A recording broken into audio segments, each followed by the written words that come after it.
வணக்கம் பவித்ரா.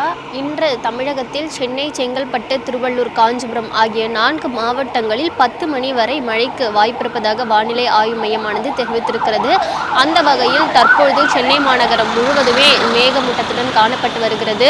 குறிப்பாக இன்று காலை முதலே சென்னையில் பல்வேறு இடங்களில் பரவலாக மிகவும் லேசான மழை பொழிவானது காணப்பட்டு வருகிறது.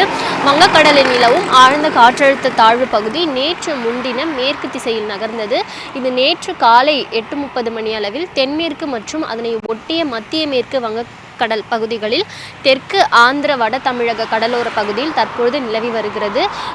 இது மேலும் மேற்கு தென்மேற்கு திசையில் நகர்ந்து இன்று தென்மேற்கு வங்கக்கடல் பகுதிகளிலும் வட தமிழகம் மற்றும் தெற்கு ஆந்திர கடலோர பகுதிகளிலும் அருகேயும் நிலவக்கூடும் எனவும் வானிலை ஆய்வு மையமானது தெரிவித்திருக்கிறது. இதன் காரணமாக இன்று வட கடலோர தமிழகத்தில் ஒரு சில இடங்களிலும் மேலும் தமிழகத்தில் ஓரிரு இடங்களிலும் புதுவை மற்றும் காரைக்கால் ஆகிய பகுதிகளிலும் இடி மின்னலுடன் கூடிய லேசானது முதல் மிதமான மழை பெய்யக்கூடும் என வானிலை ஆய்வு மையமானது தெரிவித்திருக்கிறது.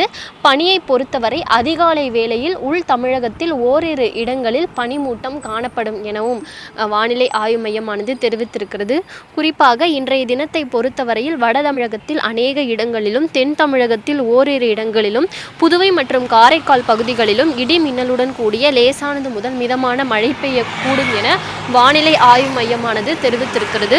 அந்த வகையில் இன்றைய தினத்தை பொறுத்தவரையில் சென்னை, செங்கல்பட்டு, திருவள்ளூர், காஞ்சிபுரம் ஆகிய 4 மாவட்டங்களில் மிகவும் லேசான மழைக்கு வாய்ப்பிருப்பதாக வானிலை ஆய்வு மையமானது தெரிவித்திருக்கிறது. மேலும் தற்பொழுது சென்னை மாநகரத்தை பொறுத்தவரையிலே ஏற்கனவே சென்னையில் அதிக அளவு குளிருடன் பனி காணப்பட்டு வரக்கூடிய நிலையில் இன்றும் காலை முதலே பரவலாக சென்னை மற்றும் புறநகர் பகுதிகளில் மிகவும் லேசான அந்த மழைப்பொழிவானது காணப்பட்டு வருகிறது. தற்பொழுது வரை மிகவும் லேசான மழைப்பொழிவானது நீடித்து வருகிறது. மேலும் சென்னை மாநகர் முழுவதுமே பரவலாக இருண்டு மேகமூட்டத்துடன் காணப்பட்டு வருகிறது. சென்னையில் பனிமூட்டமும் புகைமூட்டம் போல காட்சியளிப்பதோடு மிகவும் ஒரு குளிர்ந்த சூழலானது சென்னையில் நிலவி வருகிறது. பவித்ரா.